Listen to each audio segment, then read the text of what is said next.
You know, Camy, you are a published author. I I wonder if you would share with us. I mean, that is an I'm accomplishment. as surprised as anyone.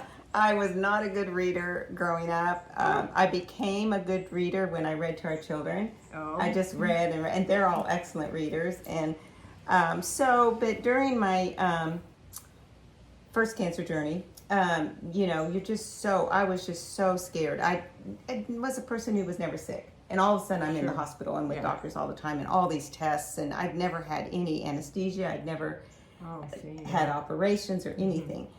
And so I was searching for books to read. I wanted to read a book that would do the TMI, too much information that other people aren't saying, and answer these nitty-gritty questions. And so I just couldn't find it. So so after I came through that year of treatment and reconstruction and all, my family, I had been writing all along on Caring Bridge, and they're like, "Mom, I think there's a book out there."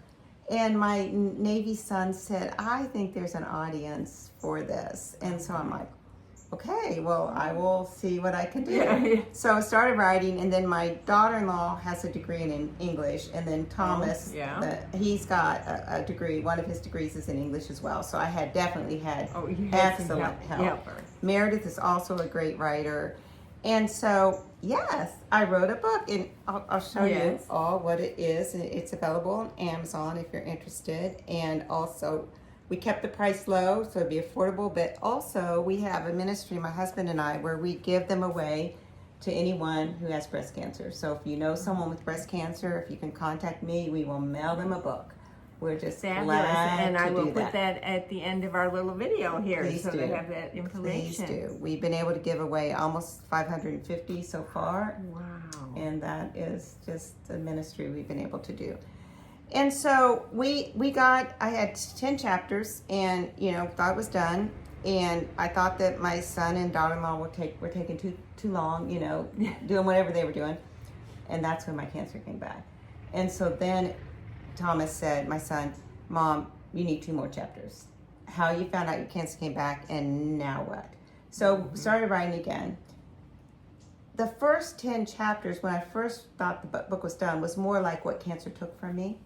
As I'm writing those other 2 and then adding to the original 10, all of a sudden I was seeing all this that cancer gave to me. So the book became so much better, even though in a way it's not a happy ending, whereas it was a happy ending, but it became way better. Yeah. Isn't that great? Well, I can highly recommend it as well. And I love the title, Hair Today, Gone Tomorrow, because certainly I think as women, hair is important to us, which I think for many people it's like, it's just hair. Yes, it is just hair, and it's going to be gone and it'll come back most of the time, but it's just a status symbol there. What did you do with the hair? Did you go for wigs or the scarves? I did, all of the above.